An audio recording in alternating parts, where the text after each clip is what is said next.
L'association des médecins camerounais d'Italie choisit la ville de Florence pour son assemblée trimestrielle. Créée il y a 6 ans par des jeunes médecins camerounais de Parme, elle a pour but principal de fédérer autour d'une table les médecins camerounais d'Italie investis dans plusieurs domaines de spécialisation. Objectif: contribuer d'une pierre à l'édifice du système de santé au Cameroun. Nous avons décidé d'apporter de l'aide, d'apporter notre contribution d'une manière concrète, soit dans la collaboration pour la formation et l'ajournement des médecins camerounais, soit en apportant vraiment du matériel. Nous avons la possibilité de recueillir, de collecter du matériel dans différentes structures hospitalières où nous travaillons, qui peut bien servir pour le Cameroun.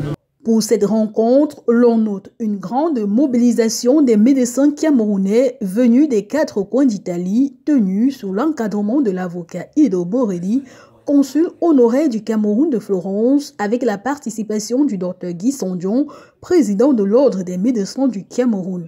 Dans des échanges de ce matin, j'ai compris que la communauté médicale en Italie est de plus en plus étoffée, de plus en plus réunie, puisqu'il y a toujours plus de monde.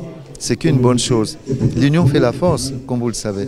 Et puis, comme j'ai l'habitude de le répéter, cette communauté représente nos coopérants.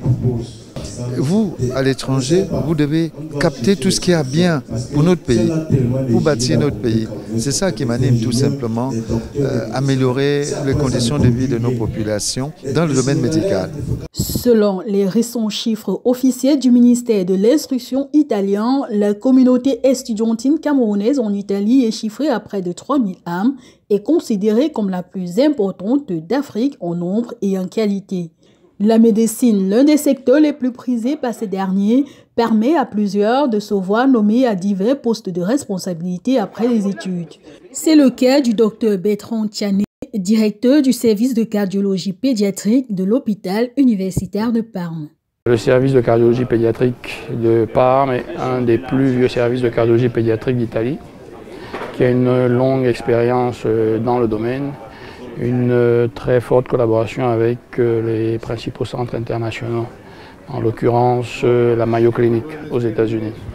Néanmoins, exercer en tant que médecin africain ou afrodescendant en Italie reste encore un parcours de combattant au regard des cas de racisme qui perdurent. C'est pas accepté tout d'un coup.